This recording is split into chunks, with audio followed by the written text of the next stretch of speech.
My name is Seamus Culleton. I'm 38 years old and I'm currently being detained in Camp East Montana in El Paso, Texas. That's just one of our vacations. His wife could only show us pictures. Seamus Culleton is in a detention centre 2,500 miles away. But we'd come to Boston to hear his story. His only contact with the outside world, a phone line.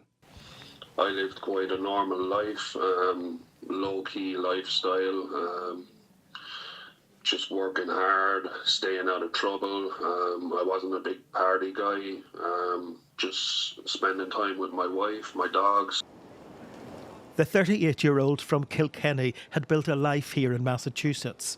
Arriving in 2009, he overstayed the 90 days of his visa waiver, but later married an American, giving him the right to change status, and was one appointment from securing a green card.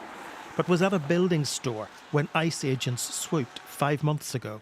And he says ICE picked him up, and I had a million questions, but I just said, "Are you okay? And do you know where they're taking you?" And he said, "No, they're not telling me anything.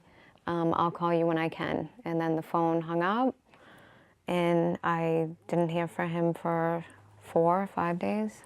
So how do you feel all these months later that you're still in the same place? Oh, sorry. It's hard to believe, honestly. You know, I don't understand it fully. We've done everything that we're supposed to do. Seamus ended up here at the notorious Camp East Montana in El Paso, Texas.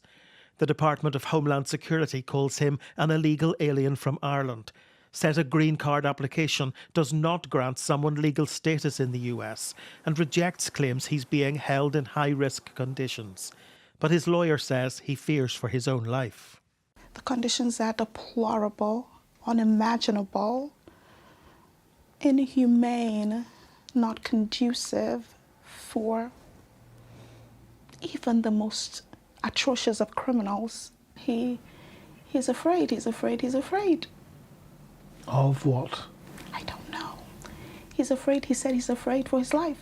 Those fighting for his release say the Trump administration is detaining innocent people, not violent criminals. I do think other Irish people are at risk. If it can happen to me, it can kind of happen to anybody, you know.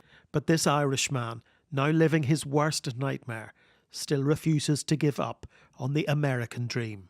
The picture in my mind, if I got released, would be just my wife waiting for me with her arms open and just embracing my wife, giving her a kiss. It's been so long since I've seen her. David Blevins, Sky News, in Boston.